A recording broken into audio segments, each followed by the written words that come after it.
साहब की जिम्मेदारी है कि क्राइम को रोकने की। एलजी साहब कोई काम नहीं करते, दिन भर राजनीति करते हैं। जो घटना घटी है ये बहुत विभत्स घटना है। ऐसा लग रहा है जैसे जिस तरह से हमारी बहनें सुरक्षित नहीं है, किस तरह से 10-10 से 11-11 किलोमीटर तक उसको सड़कों पर घसीटा जाता है, पुलिस कुछ नहीं करती। और आज भी राजनीति कर रहे हैं एलजी साहब, कोई काम नहीं करते। दिल्ली पुलिस उनके अंडर है, कोई काम नहीं करते, उनको इस्तीफा दे।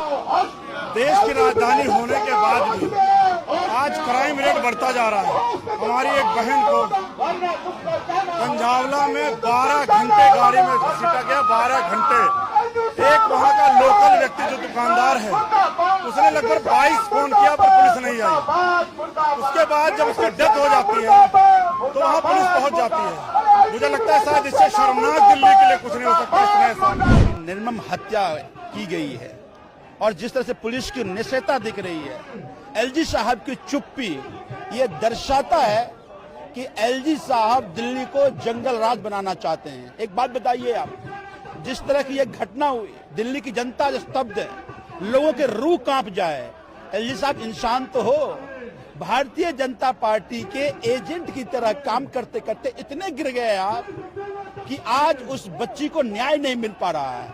एक बात बताइए कि आज ये कहा जा रहा है कि उसमें एक व्यक्ति भारतीय जनता पार्टी का कार्य करता है।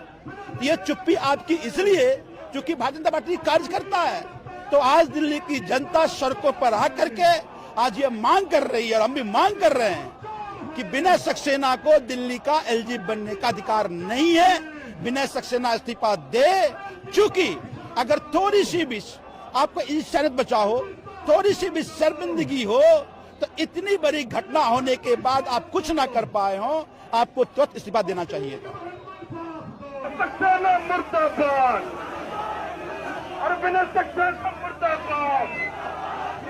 विनय सक्सेना डरता है, विनय सक्सेना डरता है, पुलिस वाला क्या करता है? विनय सक्सेना डरता है, पुलिस वाला क्या करता है? विनय सक्सेना डरता है, विनय सक्सेना डरता है, विनय सक्सेना डरता है, विनय सक्सेना डरता है, विनय सक्सेना आगे आ जाओ, सारे लोग आगे आ जाओ।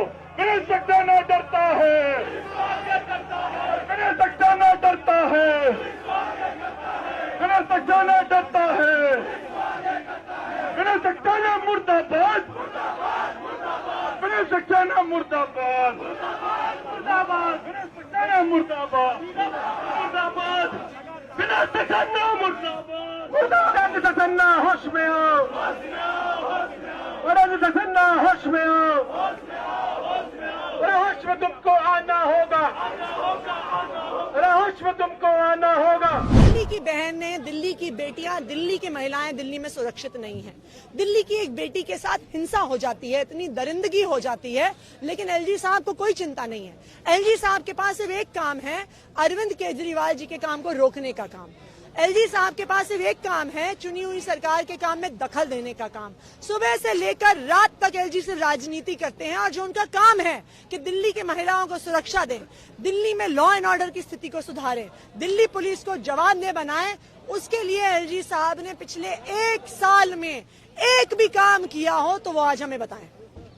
जिस दिन दिल्ली पूरा देश मिलकर जश्न मना रहा था, दिल्ली के अंदर एक बेटी को किस प्रकार से सड़क पर रौंदा गया, बिना कपड़ों के रौंदा गया और उसकी मर्डर कर दिया गया, उसकी हत्या कर दी गई। और ये सब हुआ दिल्ली पुलिस की नाक के नीचे। ये सब हुआ एलजी साहब के अंडर में जो दिल्ली की पुलिस आती है उसकी नाक के नीचे। और अब उस मामले को दबाने के लिए चाहे लेफ्टिनेंट गवर्नर हो चाहे दिल्ली पुलिस हो, ये दोनों उस मामले को दबाने के लिए लगे हुए हैं। और हम जब इनसे सवाल करने आए दिल्ली के लोग तो ये वाटर कैनन चलाने का काम करते हैं, पानी की बौछार करने का काम कर ठंड के अंदर, हम एक बेटी को न्याय दिलाने के लिए। क्यों? क्योंकि उस बच्ची की एफआईआर भी दर्ज नहीं की गई, उस बेटी की उसकी एफआईआर दर्ज नहीं की गई। एफआईआर जो दर्ज हुई है उसके अंदर इतनी हल्की धाराओं के अंदर मामला दर्ज किया गया है, उसको रोड एक्सीडेंट बना दिया गया। एक मर्डर को, एक इतनी बड़े अपराध को, जघन्य घटना को, जहां एक बेटी के साथ ये घटना हुई और ये पूरे देश को शर्मसार करने वाली घटना है और दिल्ली पुलिस ने इसको एक एक्सीडेंट बना दिया। आज उसकी आवाज को उठाने के लिए उसमें मामला दर्ज हो, लेकिन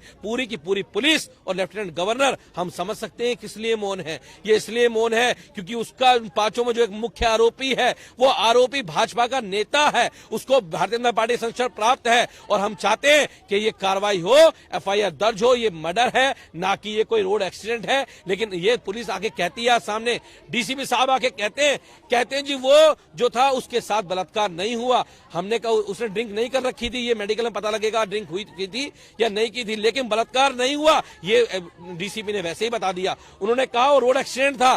क्या 4 किलोमीटर तक किसी लड़की को खींच के ले जा सकता है रोड एक्सीडेंट के अंदर? कितना दगदाई है। अगर ये सबकी बेटियां हैं, हमारी बेटी भी है, आपकी बेटी भी है, सबकी बहन बेटियां हैं, माताएं हैं, लेकिन आज जिस प्रकार का रवैया दिल्ली के अंदर जो जंगल राज बना दिया गया है, दिल्ली को जैसे आज जंगल में तब्दील कर दिया गया है, जगह जगह रोज चोरी घटनाएं होती हैं, कहीं पर बहन बेटियों को बलात्कार होता है, रोडों पर बहन बेटियों को छेड़ा जाता है। आज दिल्ली बिल्कुल भी सुरक्षित नहीं है हमारी बहन बेटियों के लिए और ये सब हुआ एलजी के राज में। ऐसे लेफ्टिनेंट गवर्नर को अपनी सीट पर बैठने का एक मिनट भी उन्हें इस सीट पर नहीं बैठना चाहिए, उन्हें इस्तीफा देना चाहिए और नहीं दे सकते तो कार्रवाई करें। ऐसे दोषियों के ऊपर 302 में मुकदमा दर्ज करना चाहिए, उसके ऊपर उसमें जिस प्रकार की घटना ये हुई है उसमें एफआईआर होनी चाहिए। लेकिन ये बहुत दुखद है कि आज हमारी बहन बेटियों के साथ दिल्ली के अंदर प्रकार की घटनाएं हो रही हैं और जब हम उसके लेके आते हैं तो वाटर कैनन चलाने का काम होता है। उन्हें लगता है हम लोग डर जाएंगे, दिल्ली वाले डर जाएंगे, उसकी आवाज को हर प्लेटफॉर्म पर उठाने का काम करेंगे।